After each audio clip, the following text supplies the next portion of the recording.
விலை ஏறிட்டு இந்த மாதிரியான சினிமா விஷயங்களை பேசிக்கிட்டு இருக்கும்போது அப்படின்னு நிறைய பேர் கோரிக்கை விடுத்த வண்ணம் இருக்கிறார்கள். இந்த தகவலை ஜவுளிக்கடை நிபுணர்களே நம்மிடம் சொன்னார்கள். த்ரிஷா இதுக்கு சில டெய்லர்கள் உதவியோட 2 நாள் அதில் தோற்ற முன்னாள் முதல்வர் காமராஜரை வீட்டுக்கு போய் சந்திச்சார்.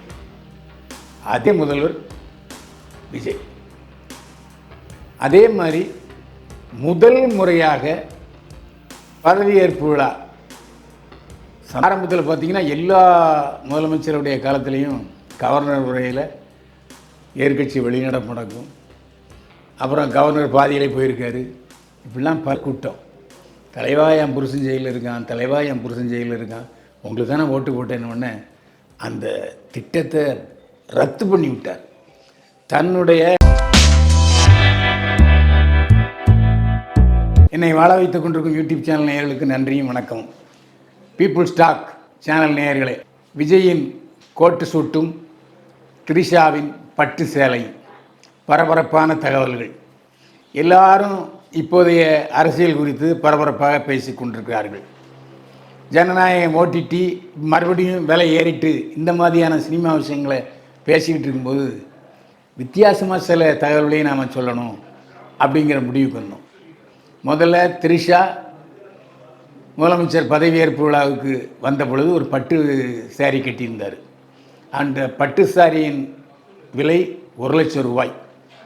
இன்றைக்கி சென்னை மாம்பலத்தில் உள்ள பல ஜவுளி கடையில் பொம்பளைங்க போய் அந்த ஃபோட்டோவை காமிச்சு இதே மாதிரி பட்டு புடவை வேணும் அப்படின்னு நிறைய பேர் கோரிக்கை விடுத்த வண்ணம் இருக்கிறார்கள். இந்த தகவலை ஜவுளிக்கடை நிபுணர்களே நம்மிடம் சொன்னார்கள். த்ரிஷா என்ன செய்தாலும் அது ஒரு ஃபேஷன் ஆகிடுது. த்ரிஷா முதல்ல 96 ஒரு சுடிதார் போட்டார், அது ஃபேஷன் ஆச்சு. இப்போது இந்த பட்டு சேலையும் ஃபேஷன் ஆகிவிட்டது.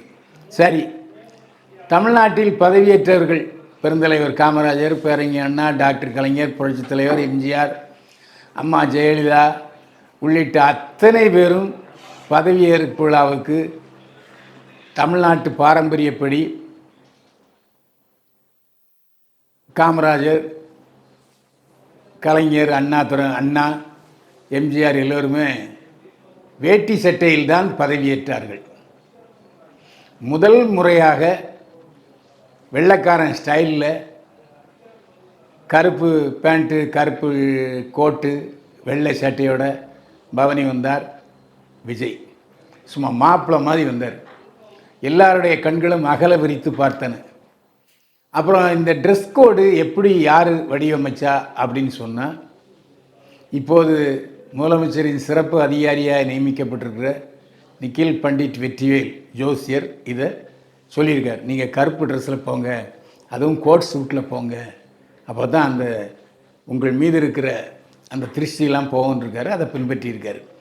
சரி, இந்த உடை வடிவமைத்தது யார் என்றால் பிரபல காஸ்டியூம் டிசைனர் ஜபீர் அகமது தான் இதை நிர்மாணிச்சிருக்கார். இதை தைக்கிறதுக்கு சில டெய்லர்கள் உதவியோட 2 நாள் ஆச்சான்.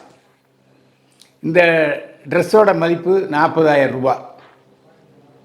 தொடர்ந்து 2 நாட்களாக இதே மாதிரி ட்ரெஸ்ஸை போட்டு கொண்டிருக்கிறார் விஜய்.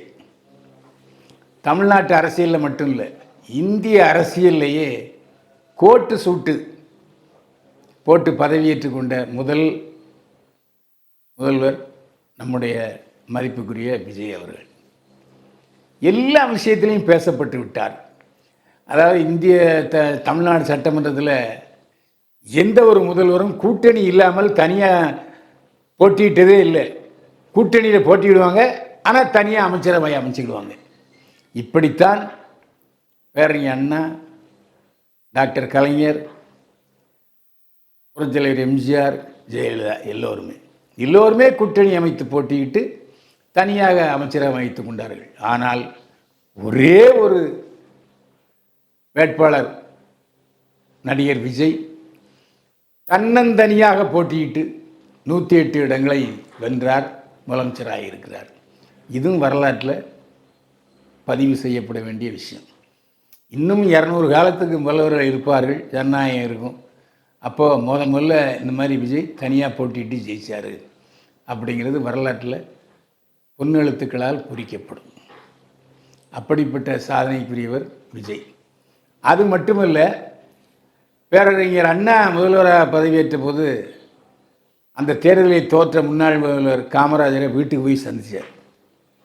அதே பாணியில் வேற யாரும் முன்னாள் முதல்வர்களை சந்தித்ததே இல்லை. நீண்ட இடைவெளிக்கு பிறகு முதலமைச்சராக பதவியேற்ற நடிகர் விஜய் முன்னாள் முதல்வர் மு.க. ஸ்டாலினை சந்தித்தார். அப்புறம் தனக்கு ஆதரவு கொடுத்த தொல் திருமாவளவனை சந்தித்தார். கம்யூனிஸ்ட் தலைவர்களை சந்தித்தார். அப்புறம் இப்போ சி.வி. சண்முகத்தை சந்திச்சிருக்காரு. எல்லோருடைய வீடுகளுக்கும் போய் தன்னுடைய நன்றியறியலை தெரிவித்த ஒரே முதல்வர் விஜய்.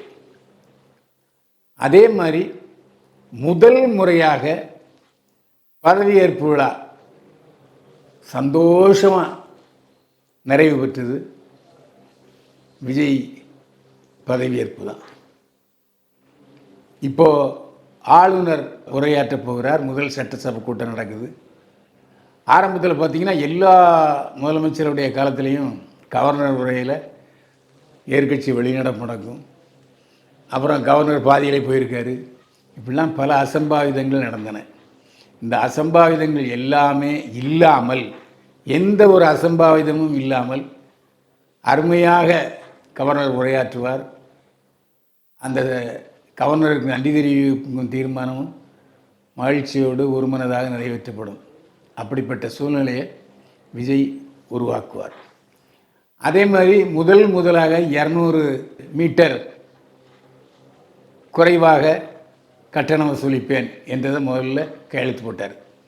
500 யூனிட்டுக்கு மேலேன்னா 100 யூனிட்டு, 500 யூனிட்டு கீழேன்னா 200 யூனிட்டு குறையும் என்று சொல்லியிருக்கிறார். இது நல்ல அறிவிப்பு.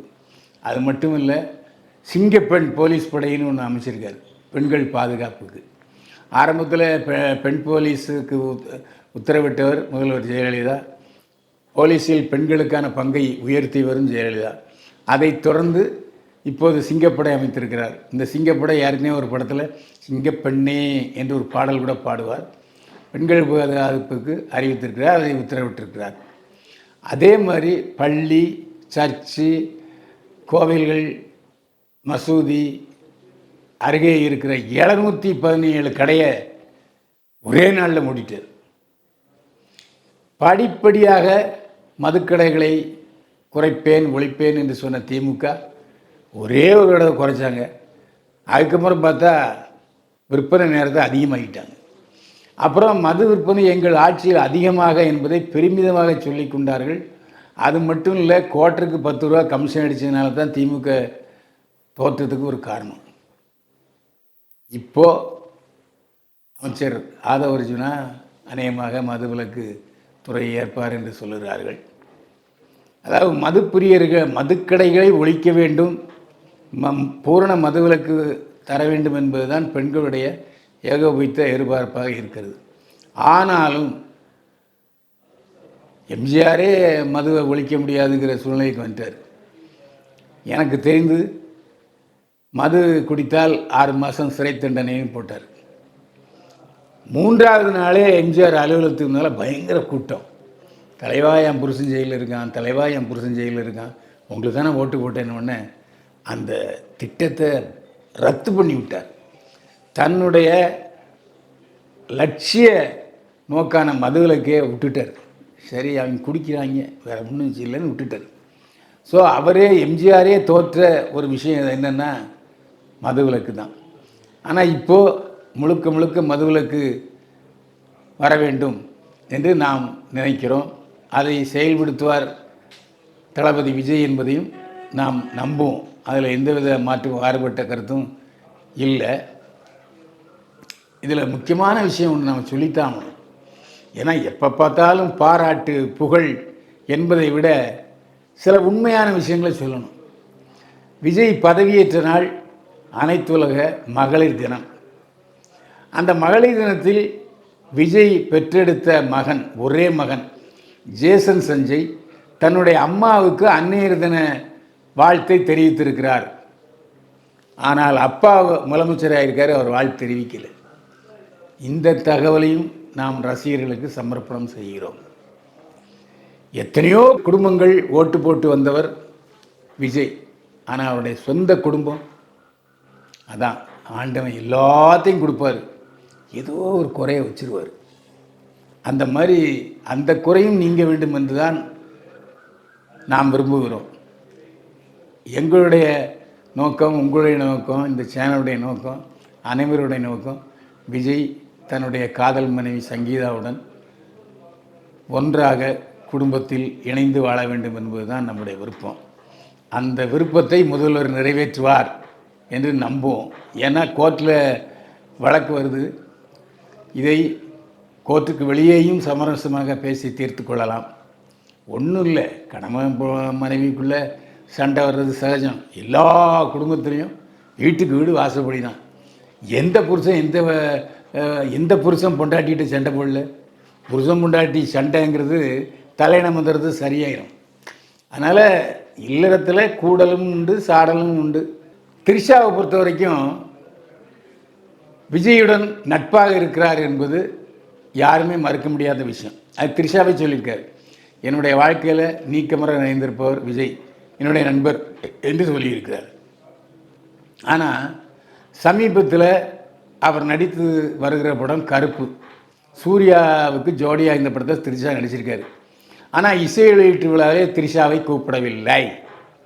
அதே மாதிரி இப்போ நாளை மறுநாள் வெளியாக போகிற கருப்பு படத்தில் த்ரிஷாவுடைய படம் எந்த விளம்பரத்தையும் இடம்பெறவில்லை. ஒருவேளை விஜயுடன் நெருக்கமாக இருப்பதால் த்ரிஷா இருட்டடிப்பு செய்யப்படுகிறாரா?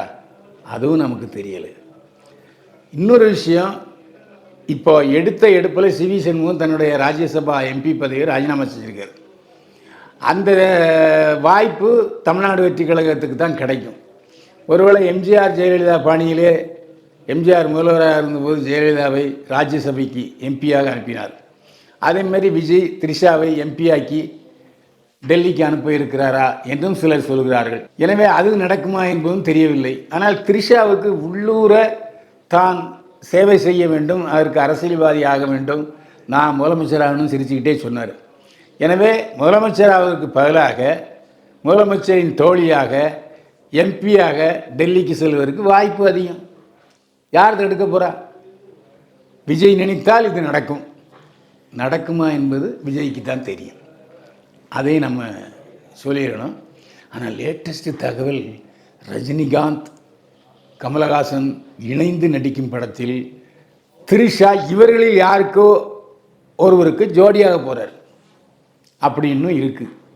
இந்த படத்தில் ரஜினிக்கு ஜோடி ஆவாரா, கமலஹாசனுக்கு ஜோடி ஆவாரான்னா கமலஹாசனுக்கு நிச்சயமாக ஜோடி ஆக மாட்டார், ரஜினிக்கு தான் ஜோடி ஆவார். ஒருவேளை எதுக்கு நாம் தான் எம்பி ஆக போகிறோமே, இந்த படத்தில் நடிக்கிறதை விட்டுருவோம், அதுவும் குறிப்பாக ரஜினி கமலோட நடிக்க வேண்டாம் என்ற முடிவை எடுத்தாலும் த்ரிஷா எடுப்பார். அது அவருடைய விருப்பம். ஆனால் செய்தி வந்திருக்கிறது, ரஜினிகாந்த் கமலஹாசன் படத்தில் த்ரிஷா நடிக்கிறாருன்னு. நடிப்பதும் நடிக்காதும் த்ரிஷாவுடைய விருப்பம். இந்த வீடியோ உங்களுக்கு பிடிச்சிருந்தா லைக் பண்ணுங்கள், கமெண்ட் பண்ணுங்கள், ஷேர் பண்ணுங்கள், சப்ஸ்கிரைப் பண்ணுங்கள்.